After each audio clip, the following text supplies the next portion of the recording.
Hi, and welcome to How to Find Peace with Food. We are in part two. And just to remind you where we left off in part one was where we looked at the autonomic nervous system having these two branches.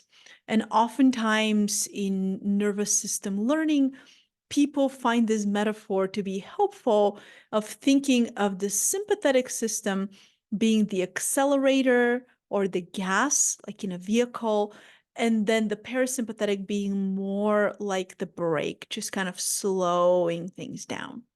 And you're going to see in part two, we're going to really go into a little bit more detail and nuance about how the parasympathetic system mediates both rest and digest and also the dorsal freeze. And of course, what these have to do with the way that you might turn to food when things are difficult. So let's jump back into the slides and continue with our learning. So here we are in part two and diving right into how sympathetic arousal affects your physiology. Now, if you remember from part one, what is really crucial here is that our system is really working in a way that it wants to provide us with the most amount of energy so that we can meet the task at hand. If the task at hand is just completing a bunch of emails, you don't need that much energy. If the task at hand is to run or to push off somebody who's trying to harm you, then there's a lot of energy that gets delivered. So think about this. You're sitting in your chair, all of a sudden you get a phone call that you have to run and help somebody who's in some sort of an emergency, you're going to feed your body speed up. And that speeding up happens without your conscious control. It just happens because the programming, the biological conditioning is there that the system knows this is what you need. And without you thinking or instructing or having to do anything in particular, it does it on your behalf. So, what's going to happen when sympathetic arousal is the priority of the system? You have increased blood supply and oxygen and glycogen supply, which is why you're going to feel your heart rate speed up, your breath rate is going to increase, your blood pressure is going to increase, and you might feel hot or you might feel flushed in your face. And sometimes people will say, oh, I was seeing red. This is what they're talking about. You're going to feel activation in your muscles down into the legs and up and out through the arms. You're going to feel the effect of sympathetically driven hormonal cascades. That's CRH, cortisol, adrenaline, epinephrine, and thyroid hormones.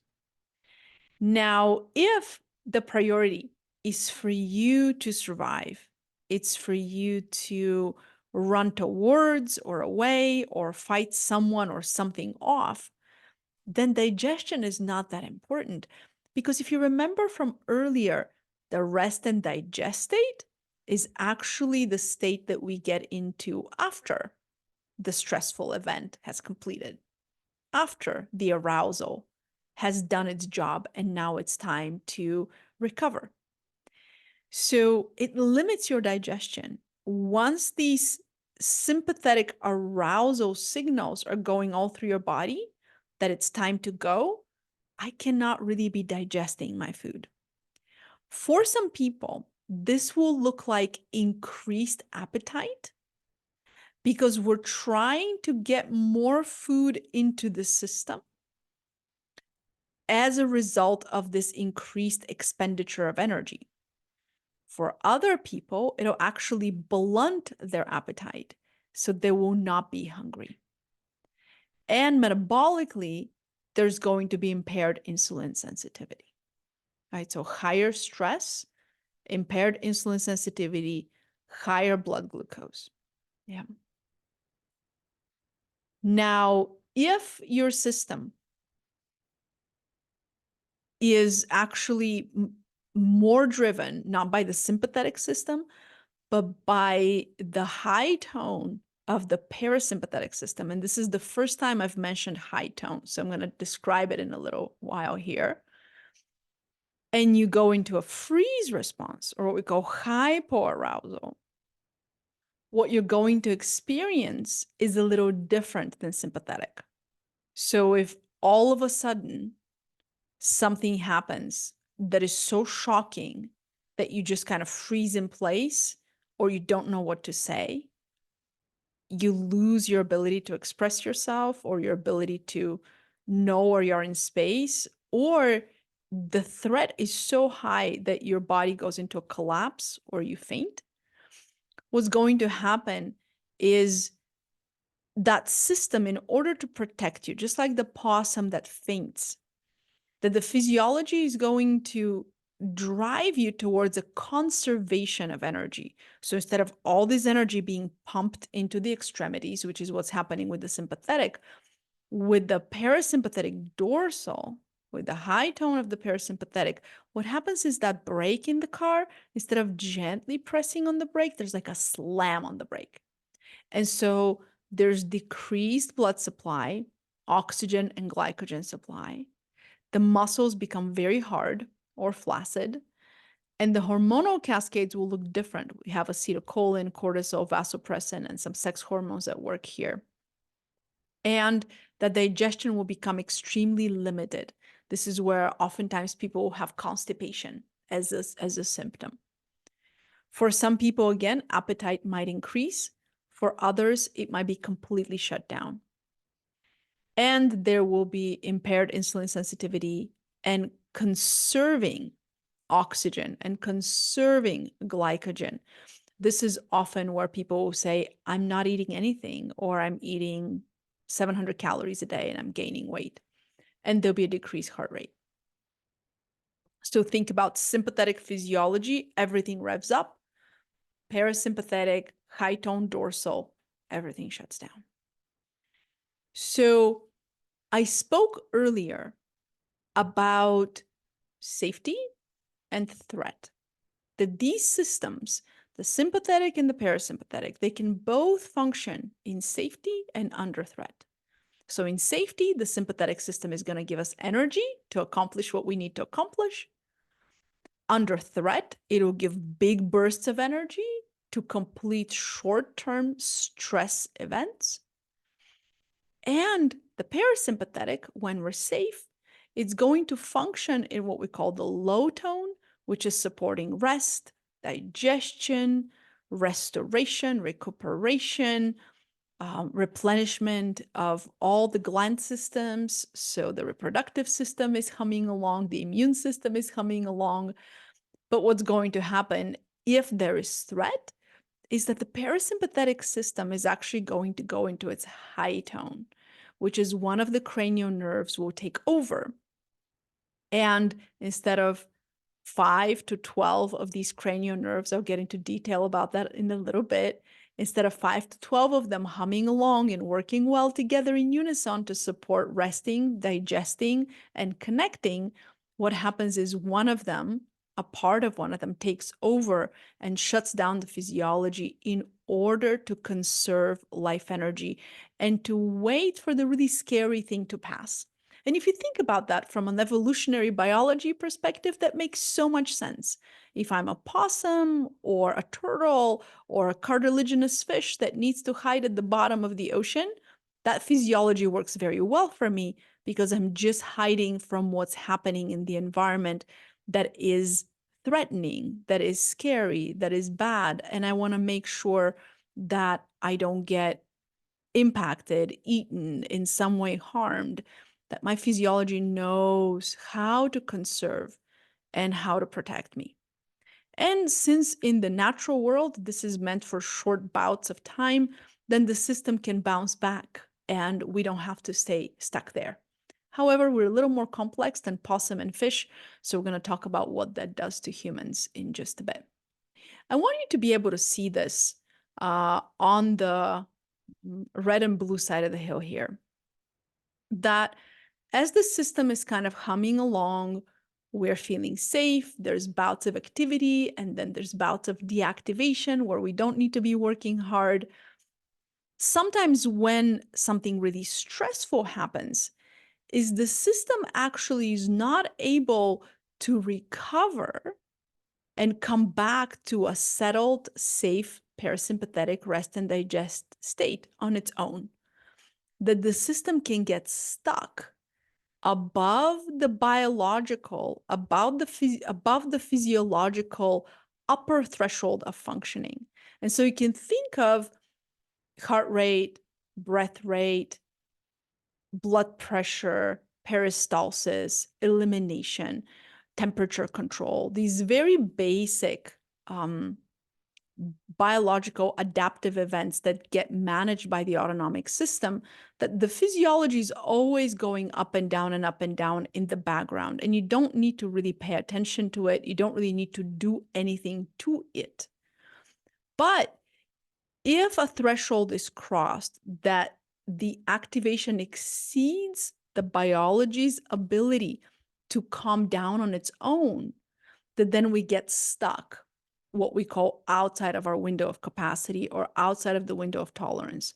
And that is not just you feeling bad or having anxiety or being afraid or not being able to fall asleep. This is your physiology actually continuing to act as if there is threat present, even when the threat is gone. And so when your own capacity is overwhelmed, the ability to deactivate, that the system can come down into a normal zone and range of functioning that is sustainable and that creates well-being and that allows you to both do life and recover from life, that capacity is overwhelmed. And so you get stuck outside the window. And this is oftentimes where many of us will actually have to do something in order to regulate or to shift or to influence the physiology from the outside. Let me say this again and sum it up in a few less words. And some of you are really well versed in how the nervous system works and how complex system works. And some people, really complex systems are not just handy knowledge that you carry around. So I'm going to repeat that. Where you see the up and down flow within these two black lines, within the window of tolerance, this is where the system is capable on its own, without any help,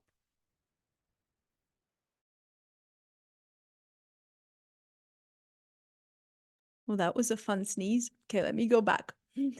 This is where the system is capable, without any help, to go up and go down.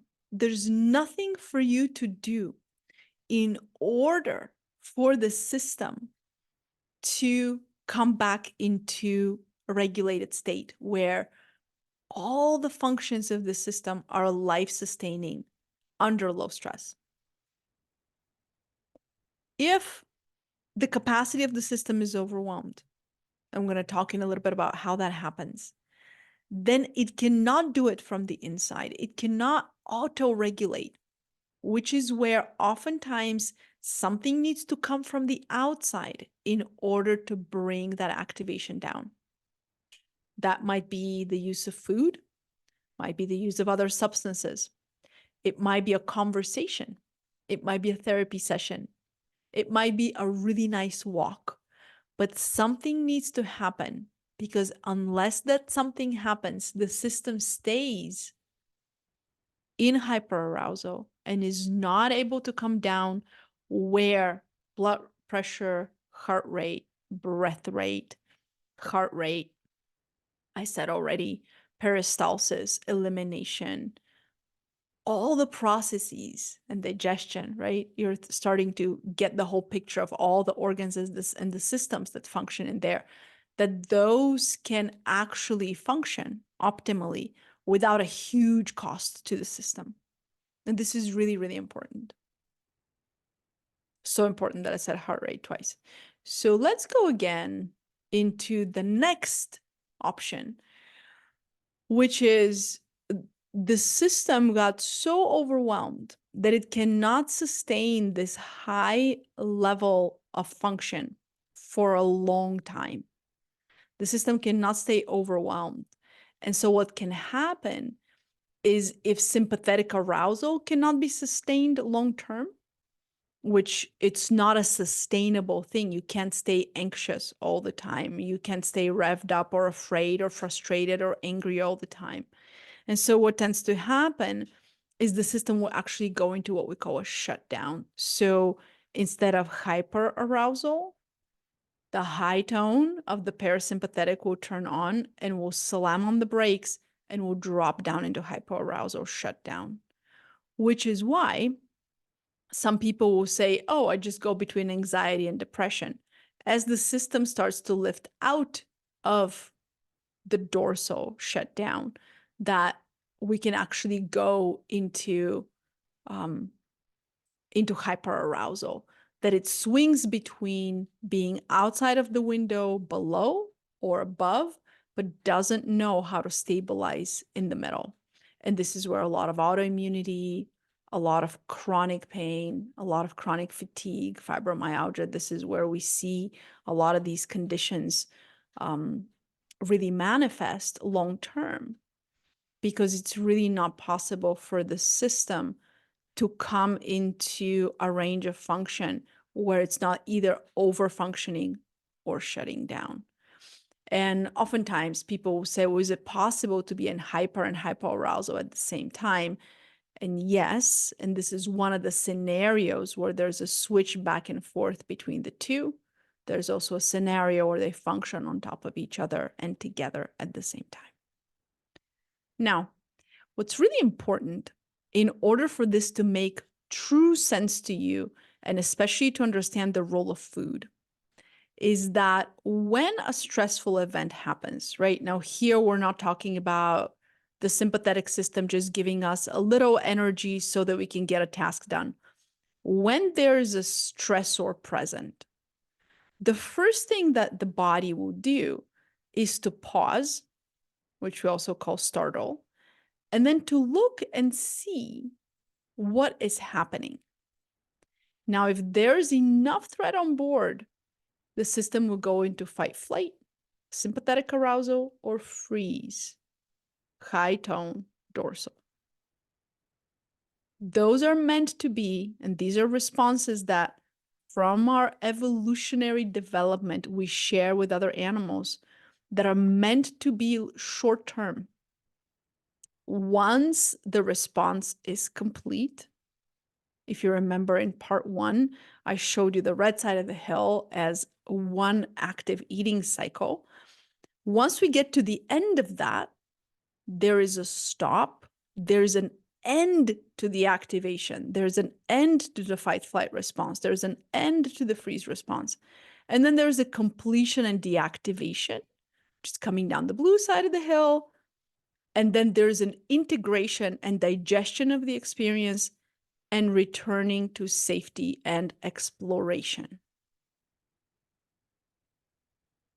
For animals, things are quite simpler than it is for human beings. If you're an impala on the savannah and a cheetah comes running after you, you will notice the cheetah, you startle and orient. You can all imagine a savannah, an animal in the savannah just startling and orienting and seeing where is the threat coming from. Then there'll be a whole bunch of running. And when you get away from the cheetah, you can shake off some of this residual activation, some of the residual adrenaline stored in your system. You can shake it off and you can deactivate, and then you can go back to your herd and you can graze. However, for human beings, things are more complex because our nervous system, and we're going to go into detail about the vagus in a little bit and the cranial nerves, our nervous system is a little more complex. So human beings need that fifth step, which is to integrate and digest the experience and return to safety and exploration in relationship. Now, I want you to think for a moment about this. And I usually will give some silly example. I will not spare you my silly example of the most dangerous animal in our neighborhood that doesn't live in someone's home. I don't know what kind of pets people have, but the most dangerous animal in our neighborhood in Colorado is a goose. And imagine that as I'm taking my morning walk, one of the geese decides that she doesn't want to be on the golf course anymore and she wants to move into my front yard. And this goose starts to chase me. So she's chasing me and I'm running, and she's chasing me and I'm running. I just saw this in a movie with Eddie Murphy, by the way. He was being chased by a goose very dramatically in his backyard. So I'm running, running, running, running, running. And I get home and I close the door. There might be a moment of, oh, thank God, thank God. Whew, whew, that was scary. But then there's the moment where there's someone else in my house who says, what happened? You know, say my sister's visiting, what happened?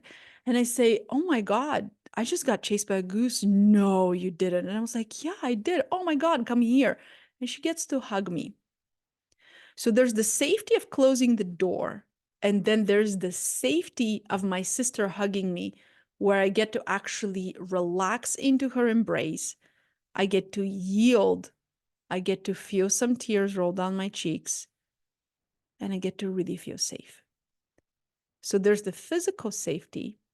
Yeah, I'm no longer being chased, but the experience really hasn't finished. And the energy of the fear really isn't digested and integrated until I get to be held in the safety of relationship. So here's some of the biological ways that energy, that the activation energy gets deactivated or released and becomes relaxation, settling, calmness, that blue side of the hill. Oftentimes there'll be shaking, sweating, yawning, tearing, gas, or burping.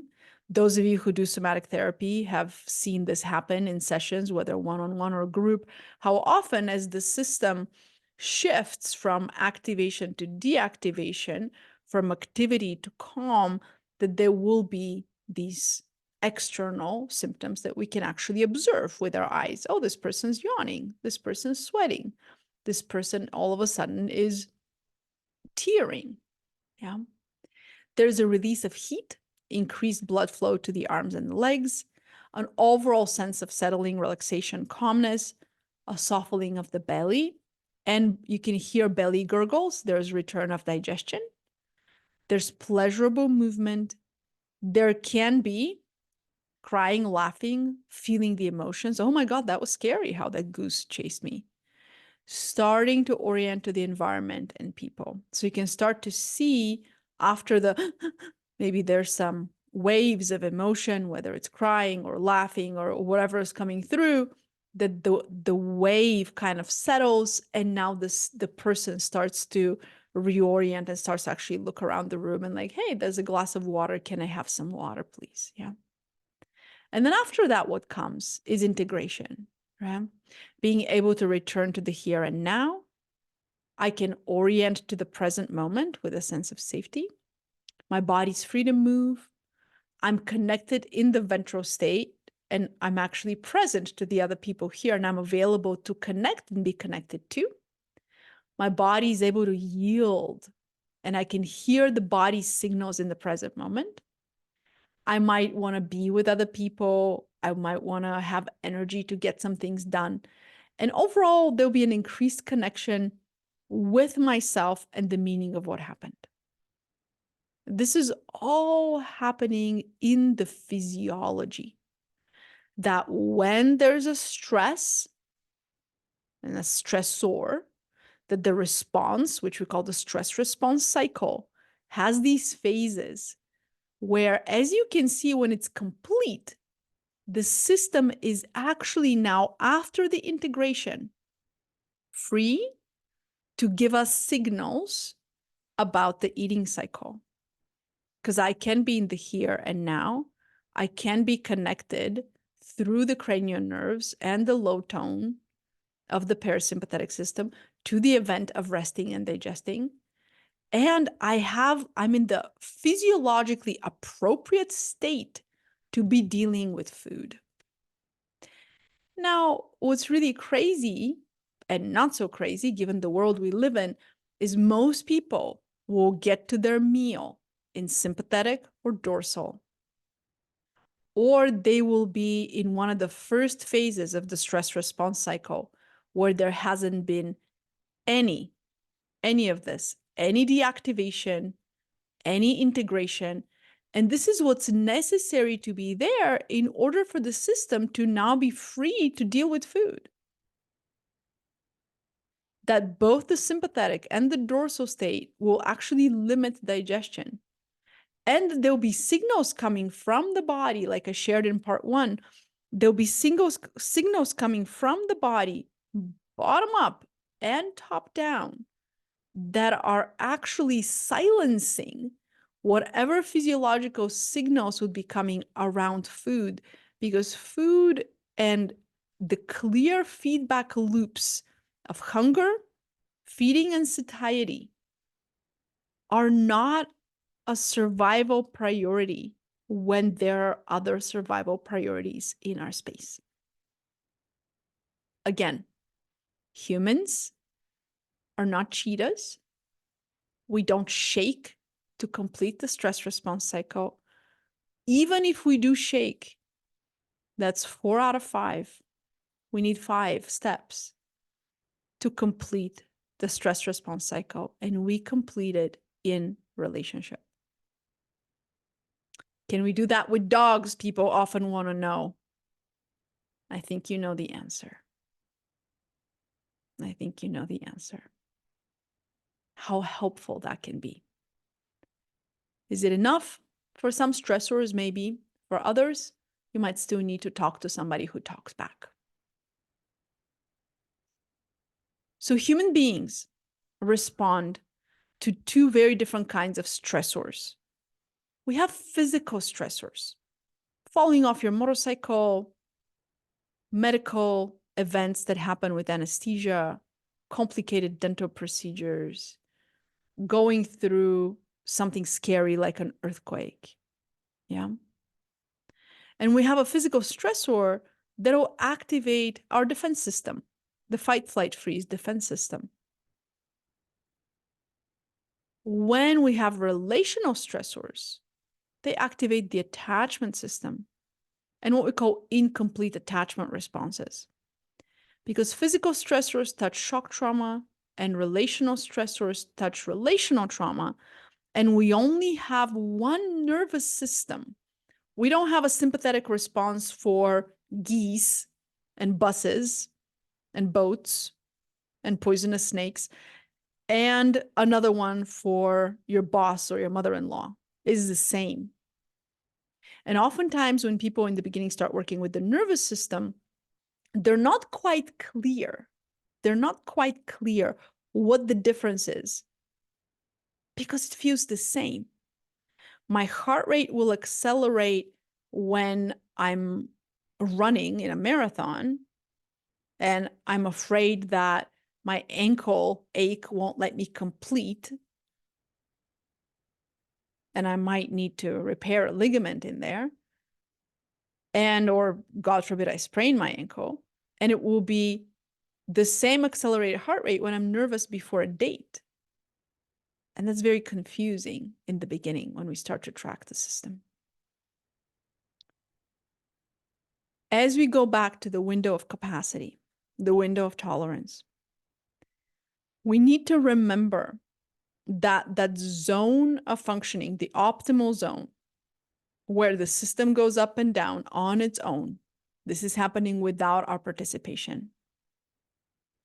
However, if you've had shock trauma or relational developmental trauma, it is very, very likely that your system might have been conditioned towards over-responding or overshooting, and you very easily getting stuck above your window of capacity in hyperarousal, or below in hypoarousal in the dorsal freeze physiology. So something that might not be a big deal for your colleague might completely send you into an anxiety episode. Something that people deal with quite easily might have you shut down and unable to function. And to give yourself the gift of understanding that systems get conditioned, our nervous systems get conditioned based on how we developed for what of these responses, which of these responses, hyperarousal, hypoarousal, the sympathetic or the dorsal, or both at the same time, what will be most adaptive. And that if the physiology has the habit, the conditioning of going there, that your whole body is going there. You're not just anxious or concerned or worried or fearful or conflict avoidant or a pushover. That's not who you are. Your physiology is going to try to protect you based on how you developed, based on your history. And you might be more conditioned to function in one or two or both of these nervous system states. And so it might be very hard for you to come into ventral. It might be very hard for you to be in the low tone rest and digest, which is actually required in order for the eating cycle to be able to occur normally so that you are free to what? Remember? Know that you're hungry and know what you're hungry for. Get the food that you need, enjoy the food that you need, be done with the food that you needed, have pleasure, enjoyment, satisfaction, and be able to stop so that your system can move into the blue side of the hill and you can digest. Yeah. So we're going to talk a little bit about the vagus and a little bit about the development of these different kinds of conditioning right now. And then we'll do some practice and we'll take a break. So here's what we're going to do now is we're going to meet one of the 12 cranial nerves, namely your vagus nerve. They're numbered. Cranial nerves for learning ease are numbered from 1 to 12. And they also have fancy names like hypoglossal or spinal accessory. Number 10 has the fancy name of vagus, also known as the wandering nerve or the soul nerve, because it's all over everywhere in the body. It is the longest cranial nerve. And you can think of the vagus as having two branches, a dorsal branch, which if you put your hands below your diaphragm, below your rib cage, just on your belly, it can be around your belly button or above your belly button, just putting your hands there and just doing a little bit of listening. Maybe there's some gurgling, some warmth, some softness.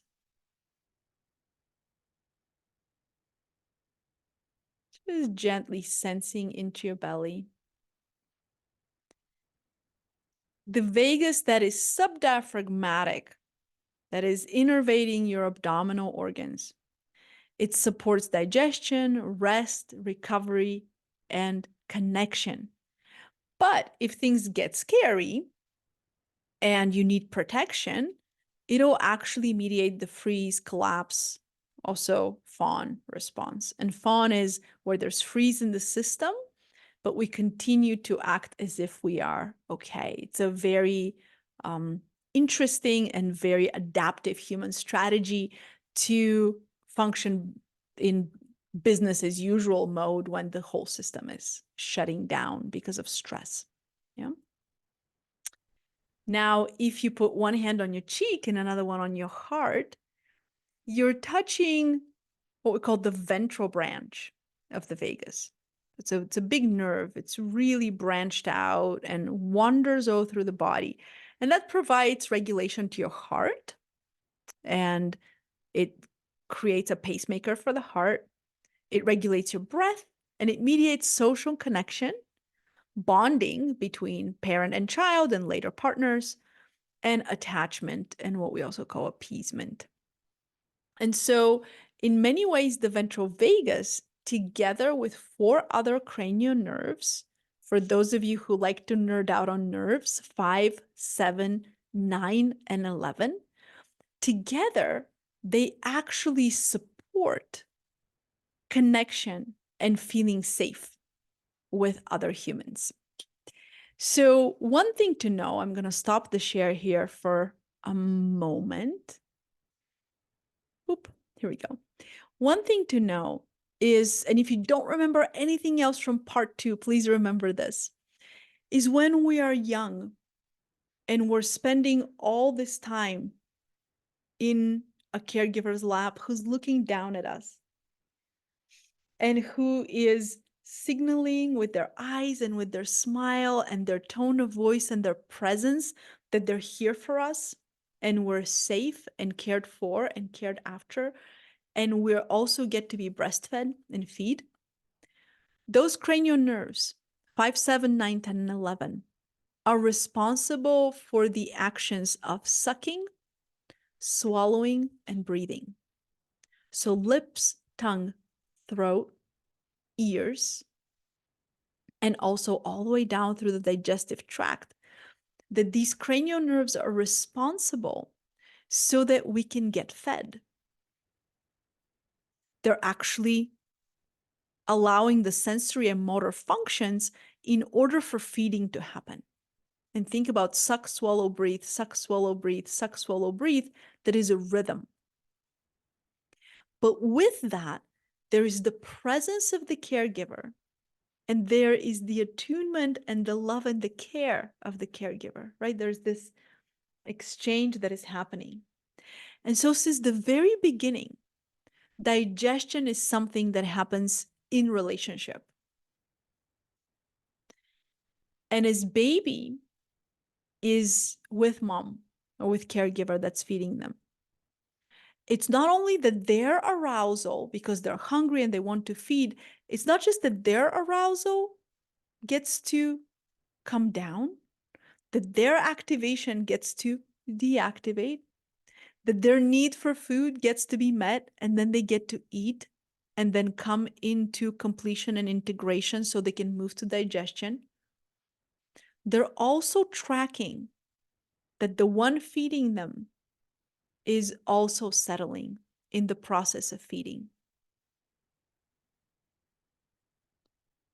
The same cranial nerves, 5, 7, 9, 10, and 11, that participate in feeding when we're babies, co-participate in bonding and attachment. And as baby gets weaned away, infant gets weaned away, toddler gets weaned away little by little, and moves to eating more solid foods, it's also co-occurring with the social circle growing. Now there's sisters and brothers and cousins and aunties and uncles and neighbors and daycare ladies and daycare other children, that the social circle of the child is expanding as they're moving away from feeding. The same cranial nerves that mediate the motor sensory function of feeding become the nerves of social connection.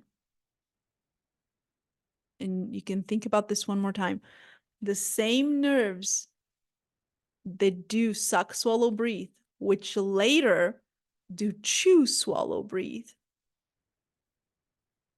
Yeah. Or drink, take a sip of a drink and swallow and breathe.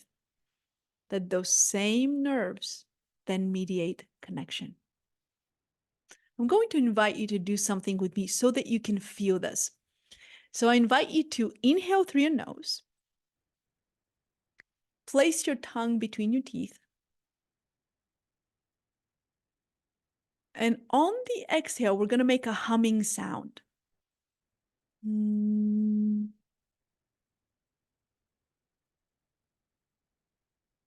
when your hum is over, Go ahead and swallow, still keeping the tongue between the teeth.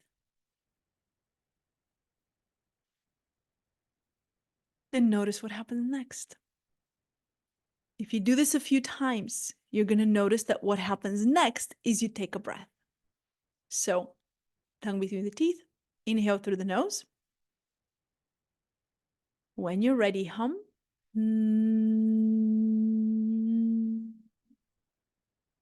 And swallow. And wait, see what happens next. There'll be a breath. Yeah. And it's not magic, it's just how it's sequenced. So all of us as babies had to learn how to suck, swallow, breathe, suck, swallow, breathe, suck, swallow, breathe. As we get weaned away and we move to mushy and then solid foods, also our social circle grows. And the ventral system, which mediates the ventral, friendly, safe, and social state through the ventral vagus, right? This ventral part, this front branch of the vagus, together with other cranial nerves that show things like, are the corners of my eyes lifted? And are the corners of my mouth lifted? And how are my cheeks? And how is the tone of my voice? What do you hear in the tone of my voice? That we start to do human to human, this really wonderful thing called human connection. That when you come to me sad, and I say, oh, I am so sorry to hear about your brother. That something in my eyes, in my face, in my voice tells you through these same nerves that I'm there with you, that I'm attuned, that we are connected. Now let's rewind back to that slide where I spoke about humans completing the stress response cycle in what? Relationship. It's not enough for a human being to shake. We're not animals of the kind that is enough to shake. We're a little more complex animals. And so we also need to come into the safety of a relational field.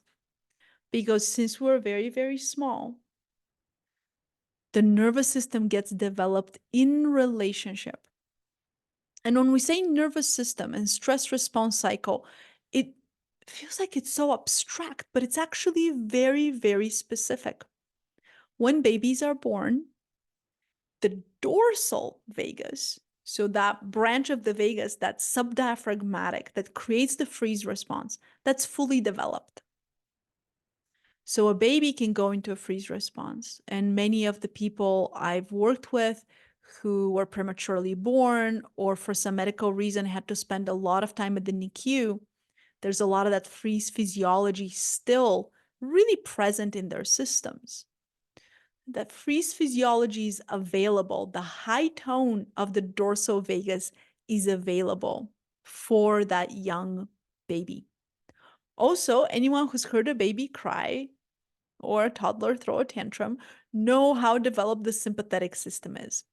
That sympathetic arousal, crying, is something that we actually expect from babies. Why? So that they can get the attention of the caregiver and the caregiver can come and we can meet their needs. They can be fed, changed, warm, sung to, soothed, rocked, put to bed, yeah, protected if they get scared by something. So here is the thing. Think about this. Babies have the red side of the hill fully available to them. They have the below the hill dorsal high tone physiology fully available to them. What they don't have available to them is the blue side of the hill, the parasympathetic low tone.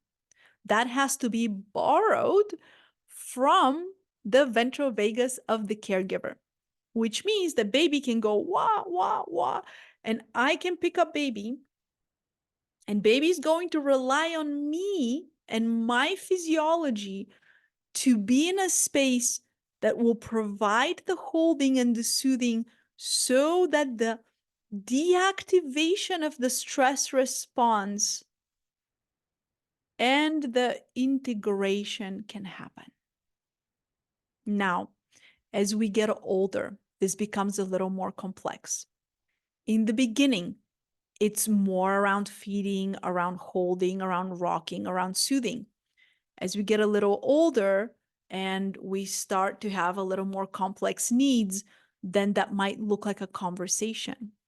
It might look like the parent providing the emotional space for the child to feel whatever they're feeling so that they are understood and seen and felt and gotten and protected and comforted and delighted in and encouraged to develop. Like all of that, these are complex, more and more complex needs. You can see the Maslow hierarchy, right? Kind of really in place here, that the needs get more complex as we go through higher and higher stages of development and individuation.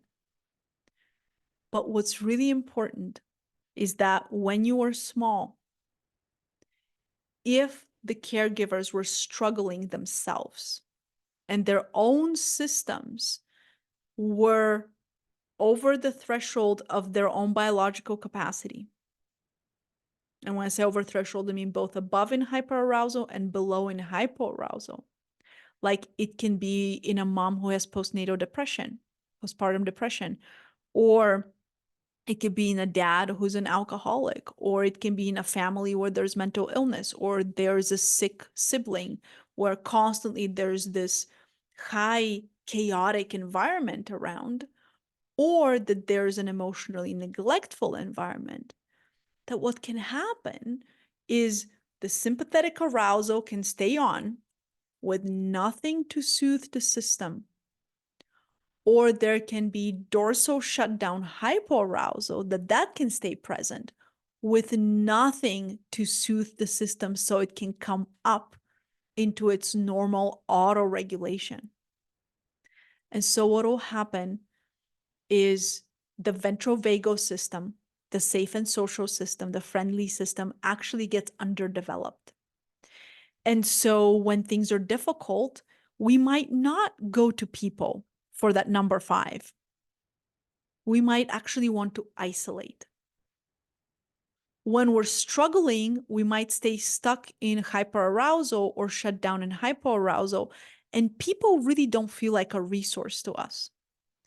And we can't blame ourselves for that, because if we experienced harm or hurt, or just the absence of support, the system tends towards self-sufficiency. The system can become reliant on itself and more withdrawn. And in that withdrawal, what happens is the physiology is overwhelmed. And remember when I said earlier, if it's overwhelmed, if it's outside of those bounds of the zone of resilience, that the system is going to have to figure out a way to bring itself into the window. And that is with something external, because the internal capacity is overwhelmed. And because number 5, coming into safety through connection is not available. But here's what I want you to remember. The same cranial nerves, 5, 7, 9, 10, and 11, that mediate our initial sensory motor functions of feeding, then start to mediate connection. And if connection is not available, the nervous system is an electrical system. It does not care how it's going to get all this lit up. It cares that it doesn't stay stuck in the high tone of the dorsal vagus. It cares that it doesn't stay stuck in the sympathetic hyperarousal. It cares that it can start to bring electricity into the ventral, into the friendly, safe, and social system, so that we can come into rest and digest, we can come into the low tone of the dorsal, and we can go to bed, or we can eat our food and actually digest and assimilate it instead of it just sitting there in a ball and fermenting. And unlike us, we have preferences. We feel good about this behavior or bad about this behavior. I ate like this, I feel good. I ate like this, I feel bad. The nervous system doesn't have a preference. It's an electrical system. It wants to run your body so that it can be on the planet as long as possible with the least amount of effort and the least amount of cost. And so it's going to come back to, okay, you're in the stress response cycle. You can't come down. You can't come up. You don't have someone there with whom to co-regulate. You don't have someone there who can help you in this process of coming back into safety. But you know what? If we can fire up those nerves that do the suck, swallow, breathe, suck, swallow, breathe, suck, swallow, breathe, that gets us right back into a sense of settling, soothing, calming, relaxation, deactivation, and integration. And so what do? We eat. What do? We eat. We also chew gum, chew tobacco, chew our pens, suck our thumbs, eat our hair. Those people who have long enough hair to chew on, chew our nails. Eating is not the only thing that works. We smoke. All of these are external regulators through the function of the cranial nerves that mediate that parasympathetic rest and digest response. So every time that you go to eating, that you go to food, or that you go to smoking, you go to something that brings you down from the outside, you don't go to your food completely regulated and calm and at ease, having completed the deactivation and then the integration. You get to your food in one of the states where you're still at 1, 2, or 3. You're still in your hyperarousal or shut down in hyperarousal, and you haven't really completed the stress response cycle, which then makes food, and I'm going to go back to part 1 where I spoke about this, which makes food the very thing that now completes the stress response cycle for you because connection is not available through the same nerve pathways that connection would do it. People like to hear that there's a reason that they like crunchy food. And the reason they like crunchy food is you can actually hear the crunch from the inside. There's a muscle in the ear that relaxes.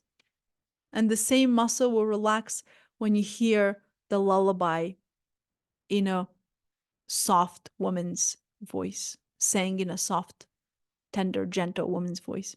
Or you can have chips. Physiology doesn't care. It just wants you to calm down.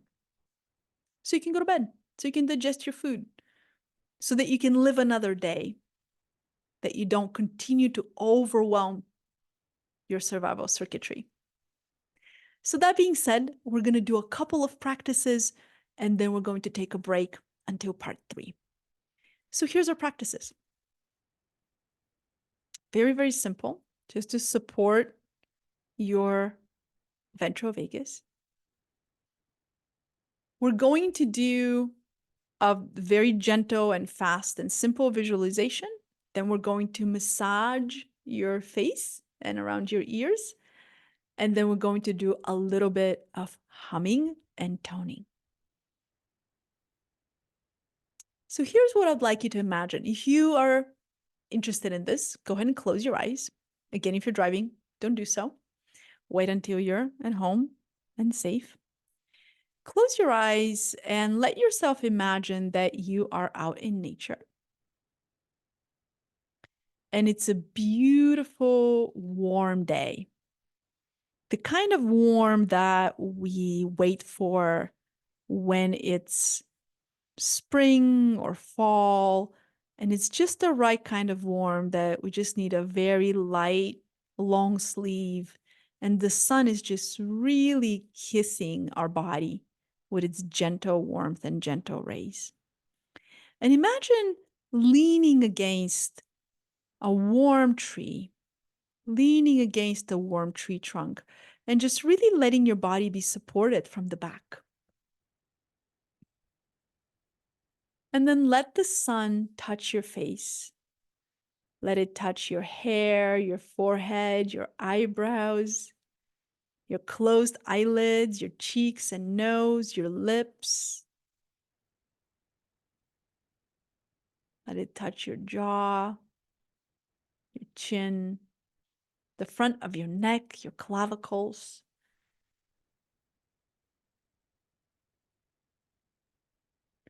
Maybe you even turn your palms in a way that the sun can touch your palms, like you can gather some sun in your hands.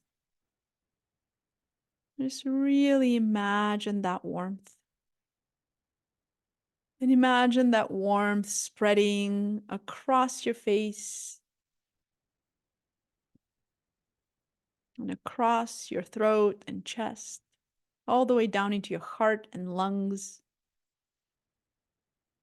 And let yourself smile, just like a gentle, just the corners of the eyes lifted, just a very gentle smile. Let yourself smile. That's it. Notice how that impacts you. Notice your breath. Notice the overall tone of your shoulders.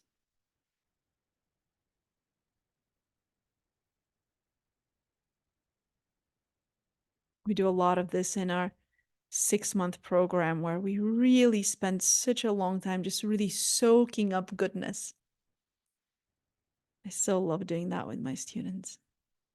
And then what we'll do next is just touch the tips of your fingers together and really feel their warmth. You can also rub your hands kind of in the midline of your body. And then we'll just take some time to touch the face. Just touch the cheeks, temples, over your eyebrows, forehead. Just very gentle. You're not really massaging, you're not going deep, just very, very gently. Just gently caressing like you're putting on makeup.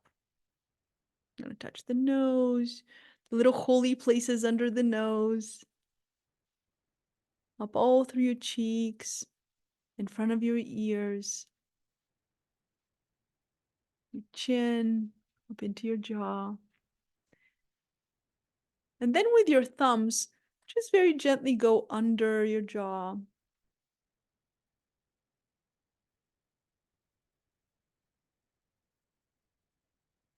And then with your index and middle finger, go in front and behind your ear.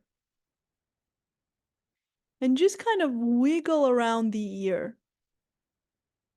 Forward and back, up and down. Like you want to move the ear on the skull. It's very, very gentle.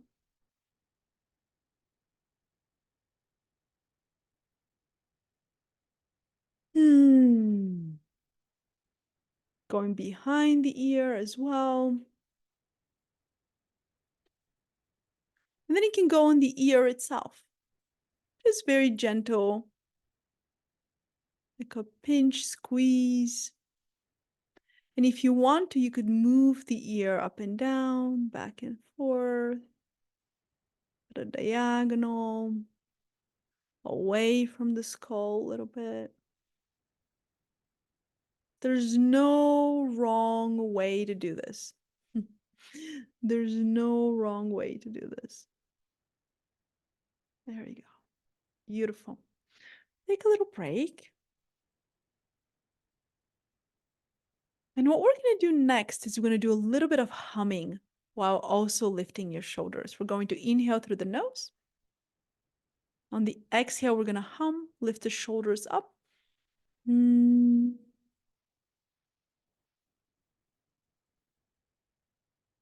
Have the tongue between the teeth and go ahead and swallow. And then let the shoulders relax. We're going to do another hum and swallow, this time with shoulders relaxed. Just inhale through the nose and hum. And a swallow. And a third one.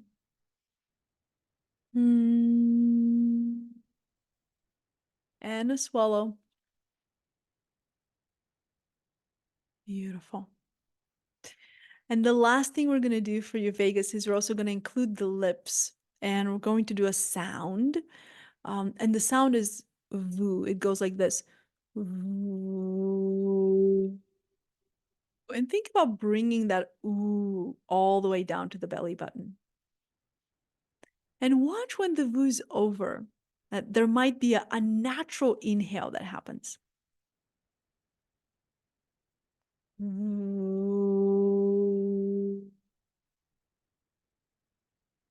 And you just keep going, keep going, keep going, keep going until you're almost all the way out of the breath you had in your lungs.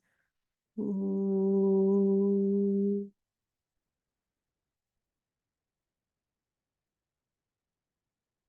Notice that natural breath happen. Check with your shoulders, check with your belly, check with your overall tone of your system. We've just said hello to your vagus in several different ways. And I hope that you can start to see that while your physiology knows what to do, and that's automatic and conditioned, you can also affect it. And you can affect both the activation and integration just through these very gentle sounds and very gentle movements that we make. So we've looked at sympathetic arousal. We've looked at parasympathetic dorsal high tone freeze. We've looked at what develops the ventral system and how the cranial nerves of feeding become cranial nerves of connection, and how when we don't have connection, we can go back to feeding as a way to complete the stress response cycle. And that's just in the physiology. And we've also looked at how the ventral vagus develops in connection, and that when that doesn't get developed when we're infants, that oftentimes we can stay stuck in hyperarousal or shut down into hypoarousal as kind of a home base. Yeah. I gave an example with, babies who've had to spend a lot of time in the NICU, having more of the freeze physiology on board as a home base. And you can imagine that if somebody gets stuck in hyperarousal and there's no one to calm them down or to soothe them or contain them at home, that they can stay stuck in this go, go, go, go, go, vigilant, very active system that's always on alert and can never rest. What we're going to look at in part 3 is how hyper and hypoarousal show up in different eating behaviors. And I'm going to give you a little bit more detail about how we work with that. See you in part 3.